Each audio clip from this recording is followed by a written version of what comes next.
করে নির্বাচন কমিশন তার অযোগ্যতা এবং অপদার্থতাকে স্পষ্ট করছে। বিজেপির রাজনীতির অংশ যদি নির্বাচন কমিশন হয়ে যায় তাহলে নির্বাচন কমিশনের উপরে মানুষের ভরসা থাকবে না। রোজ একটা করে সার্কুলার।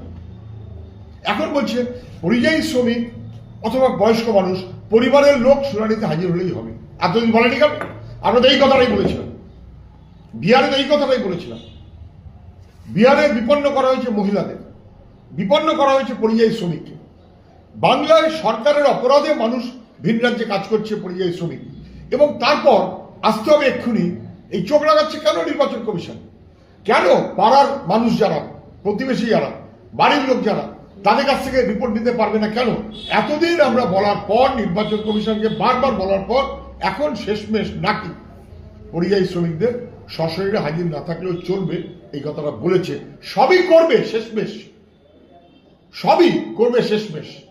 গুলিয়ে জল খায় না গাধা, সেই রকম ব্যবস্থা হচ্ছে নির্বাচন কমিশনের বিজেপির পাল্লায়। নন্দীগ্রামে